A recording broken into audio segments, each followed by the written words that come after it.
प्रिय छात्रों, मैं G R. Barolia, principal government polytechnic college, subject ME 201 strength of material, इसका दूसरा चैप्टर कंबाइंड स्ट्रेसेस का दूसरा लेक्चर। पहले लेक्चर में हमने किया था कि इंक्लाइंड प्लेन पर नॉर्मल स्ट्रेस एवं टेंजेंशियल स्ट्रेस का मान कितना होता है किसी एक यानी एक्स दिशा में लगने वाले प्रतिबल से। यहाँ पर हम नेक्स्ट अगला उदाहरण लेंगे कि इंक्लाइंड प्लेन पर दो दो स्ट्रेस से उत्पन्न होने वाले स्ट्रेस कितने होंगे। इस एग्जाम्पल में हम यहाँ पर देखेंगे। देखिए, पहले वाले एग्जाम्पल में हमने एक ही दिशा में एक्स दिशा में प्रतिबल लिया था। यहाँ पर हम लेंगे एक्स दिशा में P1 प्रतिबल लग रहा है और y दिशा में भी लेंगे। पहले वाले एग्जाम्पल में y दिशा में P का मान 0 था। यहाँ पे हम स्ट्रेस जो लग रहा है उसकी वैल्यू होगी P2। तो यहाँ पर ब्लॉक PQRS लेते हैं, जिसे x दिशा में P1 तनाव प्रतिबल और y दिशा में P2 तनाव प्रतिबल लग रहा है। ये देखिए PQRS हमने एक ब्लॉक ले लिया। इसके ऊपर x दिशा में P1 प्रतिबल लग रहा है और y दिशा में P2 प्रतिबल लग रहा है। ये देखिए, ये P2 प्रतिबल। ऐसी स्थिति होने पर, और z दिशा में हम लेंगे ही नहीं, क्योंकि ये पहले ही हम क्लियर कर चुके हैं कि z दिशा में यहाँ पे प्रतिबल हमेशा 0 होगा। हम दो प्रतिबल के लिए ही पढ़ेंगे और तीसरा प्रतिबल होगा तो वो शियर स्ट्रेस होगा जो z दिशा में नहीं लगता है। तो यहाँ पर इन दोनों प्रतिबलों से एक झुके हुए तल AB पर लंबवत दिशा में Pn और स्पर्श प्रतिबल Pt उत्पन्न होते हैं। ये प्रतिबल चित्र इसके अंदर दिखाए हुए हैं। चित्र संख्या 2.21 2A में ये दर्शाए गए हैं। ये P1 एंड P2 और ये फिगर बिल्कुल पहले जैसे पढ़ा था वैसा ही है। अब हम यहाँ पे AC एक डायरेक्शन ले लिया हमने जो इसके समानांतर है, और एक तल ले लिया हमने AB, ये वाला तल जो कि झुका हुआ तल है। किसके साथ में? AC के साथ में थीटा डिग्री से झुका हुआ है। इसके ऊपर हमने मान लिया इसके लंबवत दिशा में Pn प्रतिबल उत्पन्न हो रहा है, जिसको नॉर्मल स्ट्रेस कहते हैं, और AB दिशा में, और उसको हमने इस दिशा में मान लिया Pt प्रतिबल, टेंजेंशियल स्ट्रेस उत्पन्न हो रहे हैं। इसकी P1 और P2 की वजह से Pn और Pt का मान क्या होगा वो हमें यहाँ पे ज्ञात करना है। देखिए, पहले वाले एग्जाम्पल में इसमें कोई फर्क नहीं है कैलकुलेशन में। यहाँ पर सिर्फ एक प्रतिबल और बढ़ा दिया गया, इस y दिशा में एक प्रतिबल और बढ़ गया। तो पहले वाले में ये एक ही प्रतिबल था, यहाँ पे दो हो गए। तो ये दूसरा और लगाने से इस पे क्या फर्क पड़ता है, इसकी गणना हम यहाँ पर करेंगे।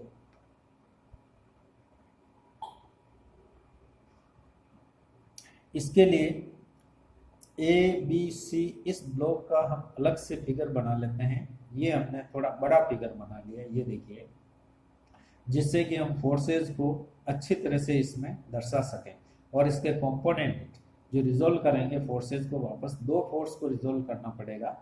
तो यहाँ पे 4 फोर्स हो गए। देखिए, अभी हम देखें तो 1 2 3 और 4 फोर्स हो जाएंगे, वो हमने इसमें दिखा दिए। पहले हमने ब्लॉक का फिगर बनाया ABC, ये बना दिया।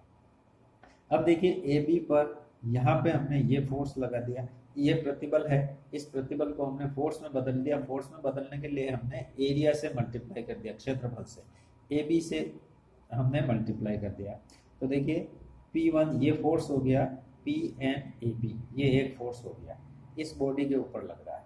दूसरा फोर्स क्या होगा, PT को हमने AB से मल्टीप्लाई कर दिया, ये PT, ये इस दिशा में ये PT इंटू ये PT तो स्ट्रेस है, और AB ये इसके ऊपर लग रहा है। तो इस एरिया से हमने इसको मल्टीप्लाई कर दिया, तो ये फोर्स हो गया।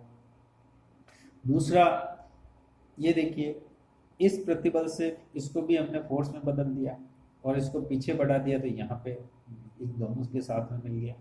और ये हो गया P1AC, यानी कि P1 किस पे लग रहा है, P1AC, ये AC पे लग रहा है, ये इसके, तो इस AC से हमने मल्टीप्लाई कर दिया। फिर चौथा फोर्स आया हमारे पास, ये देखिए ऊपर की दिशा में, ये वाला P2 इंटू BC, ये BC पे लग रहा है यहाँ पे, ये देखिए BC, तो P2 और ये BC, तो हमारे पास यहाँ पे फोर्स हो गया इस ब्लॉक ABC के ऊपर, फोर्स हो गया एक फोर्स, दो फोर्स, तीसरा ये फोर्स और चौथा ये फोर्स। अब इसमें इन सारे फोर्सेस को हमें अगेन हम ये इनका रिजोल्यूशन जो है हम AB की दिशा में और AB के लंबवत करते हैं। तो फोर्स, ये वाला फोर्स और ये वाला फोर्स ये इसी दिशा में है, तो इसके घटक हमने नहीं लेने हैं और इसके भी घटक नहीं लेने, क्योंकि ये इसी दिशा में है हमें। लेकिन ये नहीं तो लंबवत है, ना ही AB की दिशा में है, और ये भी नहीं तो लंबवत है, नहीं AB की दिशा में है, तो इसके और इसके हमें घटक लेने पड़ेंगे, यानी कि AB की दिशा में और AB के लंबवत दिशा में। तो इसके घटक लेने के लिए देखिए, इस यहाँ से हमने इस पे लंब डाल दिया यहाँ पे, तो इस दिशा में ये कंपोनेंट आ गया, और इस कंपोनेंट का मान हो जाएगा P1AC sine theta, P1AC sine theta, sine वाला कंपोनेंट आ गया इसका, ये वाला। और इस यहाँ से इस पे इस दिशा को आगे बढ़ाया हमने, इसको आगे बढ़ाया इधर, और यहाँ से इस पे लंब डाल दिया, ये 90 डिग्री का होगा, ये लंब डाल दिया, तो ये यहाँ से यहाँ तक ये वाला जो है इसका दूसरा इस दिशा में घटक हो गया, कंपोनेंट हो गया। तो और इस कंपोनेंट का मान क्या हो जाएगा, क्योंकि ये थीटा है तो ये 90 माइनस थीटा होगा, तो ये अगेन थीटा होगा, तो ये थीटा है, तो ये कंपोनेंट जो है इसका कंपोनेंट हो जाएगा कोस थीटा में आएगा, P1AC कोस थीटा, ये P1AC कोस थीटा लिख है। तो इसके दोनों कंपोनेंट P1AC कोस थीटा इधर ये लिख लिया, और इधर P1AC साइन थीटा, ये वाला कंपोनेंट लिख लिया। तो इस फोर्स के दो टुकड़े कर लिए हमने, एक ये और एक ये। इसी प्रकार ये वाला फोर्स P2BC, ये P2BC इसका भी हमारे को इस दिशा में और इस दिशा में इसके घटक लेने हैं, तो हम क्या करेंगे, यहाँ से हमने लंब डाला इस दिशा में, तो ये वाला घटक इस दिशा में आ गया, ये इतना से यहाँ तक, और इसकी वैल्यू, इसका मान हो जाएगा P2BC साइन थीटा, ये वाला। और इसका इस दिशा में घटक क्या होगा, यहाँ से हमने यूं लंब डाल दिया इस पे, तो ये वैल्यू देखिए, ये यहाँ से यहाँ तक ये वाला फोर्स जो हो जाएगा P2BC cos theta, P2BC cos theta, ये लिख दिया। तो अब हमारे पास यहाँ पे हमारे पास कुल इसमें हम देखें तो 6 फोर्सेज हो गए, दो फोर्सेज के वापस घटक लिए, दो घटक आ गए, तो कुल मिला के 6 फोर्सेज हो गए। देखिए 1 2 3 4 5 और 6, ये 6 ही फोर्स आ गए, जो पूर्णतया इसके या तो AB की दिशा में है या फिर लंबवत है, किसी दूसरे एंगल पे नहीं है। अब हम इनके रिजोल्यूशन लिख सकते हैं, AB की दिशा में और AB के लंबवत। तो इस प्रकार अब हम, इससे पहले एक चीज और समझ लीजिएगा, देखिए यहाँ पे एक नोट लगाया हुआ है, इसको समझिए। उपरोक्त चित्र संख्या 2.1a में ब्लॉक PQRS की कागज के तल के लंबवत नाप इकाई माना गया है। इस पे देखिए ये नाप है, और इस जेड दिशा में जो है इस ब्लॉक का नाप है वो इकाई माना गया है। तो इसका एरिया, अगेन वही चीज यहाँ पे पुनः समझाई गई है, जिससे सेक्शन AB AC BC का क्षेत्रफल AB इंटू 1, देखिए AB का क्षेत्रफल कितना हो जाएगा, इसका क्षेत्रफल AB इंटू 1, BC का कितना हो जाएगा BC इंटू 1, और AC का कितना हो जाएगा AC इंटू 1। ये 1 क्या है, इस पेपर के लंबवत दिशा में नाप है इसका, तो उसको हमने इकाई माना हुआ है, तो इसलिए ये AB इंटू 1 बराबर AB हो जाएगा। इसलिए सिंपली ये AB AC और BC ये खाली लंबाई नहीं होकर के ये क्षेत्रफल है, तो इसलिए यहाँ पे ये देखिए यहाँ मल्टीप्लाई किया हुआ है, ये स्ट्रेस और ये क्षेत्रफल है AB। ए बी सेक्शन का क्षेत्रफल ए बी है, इसलिए ए बी, क्योंकि दूसरा यूनिट जो है इसका, दूसरा डायमेंशन इकाई है, इसलिए वो मल्टीप्लाई होने से खत्म हो जाता है। अब हम इसका रिजोल्यूशन करते हैं। ए बी तल के लंबवत दिशा में चारों बलों के घटक लेने पर, चारों बलों के घटक हमने लिए हैं तो 6 हो गए, 6 फोर्सेज हो गए। 6 फोर्सेज ए बी की दिशा में, ए बी की दिशा में, या इस फिगर से देखेंगे हम पुनः, इस फिगर से ए बी की दिशा में घटक लेंगे तो देखिए इधर जितने फोर्स लग रहे हैं उसको हम बराबर कर देंगे इधर जितने लग रहे हैं। इधर एक फोर्स लग रहा है और इधर 2 लग रहे हैं, 1 और 2, इनको हम यहाँ पे लिख देंगे। ये सब कुछ हम इस फिगर में फोर्सेज का मान लिख सकते हैं। ये फोर्सेज का मान इसमें सही लिख दिया तो रिजोल्यूशन करने में कोई दिक्कत नहीं आई। इधर लगने वाले फोर्सेज को उधर लगने वाले फोर्सेज के बराबर कर दीजिए, और इस दिशा में रिजोल्यूशन करना है तो इधर जितने फोर्स लग रहे हैं उसको इसके बराबर कर दीजिए। दोनों समीकरण आ गए, उसको हम आगे हल करके आंसर निकाल सकते हैं। तो अब देखिएगा, देखिए पी एन ए बी बराबर P one A C cos theta plus P two B C sine theta. ये फोर्स लग रहा है आपका, ये पी एन लंबवत किया है, पी एन वाला फोर्स ये आ गया, और ये दोनों फोर्सेस आपके इधर आ गए, ये वाले। अब देखिए इसको हम आगे सरल करते हैं, तो पी एन बराबर ए बी को हम उधर ले जाते हैं, तो P one A C upon A B, ये कोस थीटा वैसे ही आ गया, प्लस आ गया पी टू का पी टू आ गया, बी सी में भी इसका भाग लग जाएगा, इसके नीचे भी आएगा तो ये बी सी में भाग लग गया, और साइन थीटा आ गया। अब यहाँ पर हम देखते हैं उसी फिगर से ए सी अपॉन ए बी बराबर कोस थीटा, जैसा कि पहले किया था, ए सी अपॉन ए बी बराबर कोस थीटा, और B C upon A B बराबर साइन थीटा हो जाएगा, तो B C upon A B बराबर साइन थीटा। तो यहाँ पे हमने कोस थीटा रख दिया और यहाँ पे साइन थीटा रख दिया। तो ये हमारे पास जो समीकरण आया है इसको हम इस तरह से भी लिख सकते हैं, पी ये कॉमन आ जाएंगे, पी वन नहीं पी एन बराबर पी वन, ये दोनों मल्टीप्लाई हो गए स्क्वायर हो गया, ये भी मल्टीप्लाई हो गया स्क्वायर हो गया, तो ये हमारे पास समीकरण आ गया। ये आ गया पी एन का मान।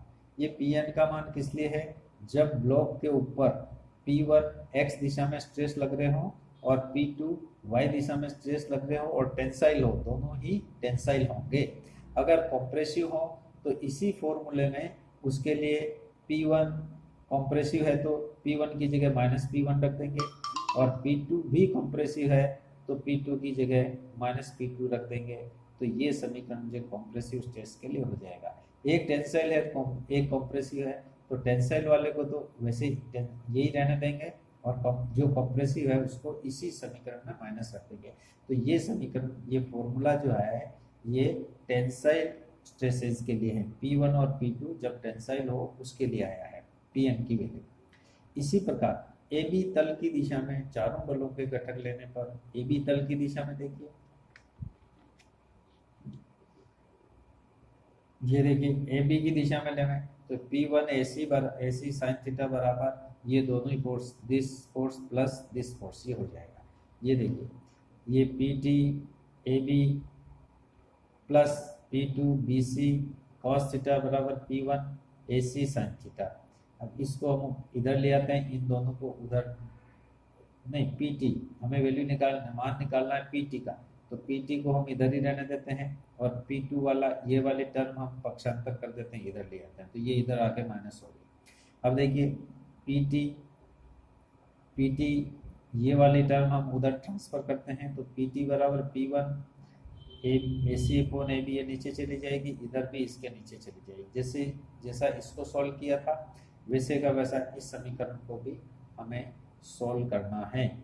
और यहाँ पे A C upon A B cos theta हो जाएगा, ये रख दिया हमने यहाँ से वैल्यू, और इसी तरह से B C upon A B sine theta हो जाएगा, ये यहाँ से वैल्यू ये रख दी sine theta, B C upon A B बराबर साइन थीटा। तो फाइनली हमारे पास ये इक्वेशन आ गई।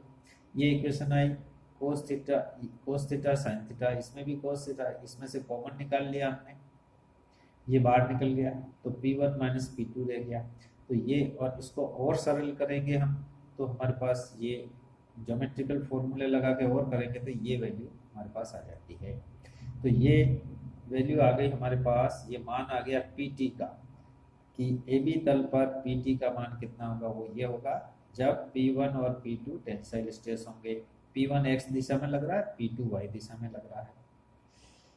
उपरोक्त समीकरण, इसमें भी हम देखिए ये दोनों समीकरण जो आए हैं, ऊर्ध्वाधर दिशा में AC के साथ में थीटा डिग्री से झुके हुए तल AB पर लंबवत प्रतिबल Pn तथा स्पर्श प्रतिबल PT के सूत्र हैं। इस AB पर लगने वाले Pn और PT के ये सूत्र हैं। कब? जब P1 और P2 दो टेंसाइल स्ट्रेस लग रहे हों उस ब्लॉक के ऊपर, उस समय इनका परिणामी बल ज्ञात किया जा सकता है। जैसा पहले वाले आर्टिकल में हमने किया था, सेम उसी तरह से वही तरीका है कि Pn और P2 दोनों 90 डिग्री पर हैं, तो इसका ये जो विकर्ण होगा ये इसका परिणामी बल हो जाएगा। तो PR² बराबर PN² प्लस PT², PR बराबर √PN² प्लस PT², ये परिणामी बल हो जाएगा। तो इस प्रकार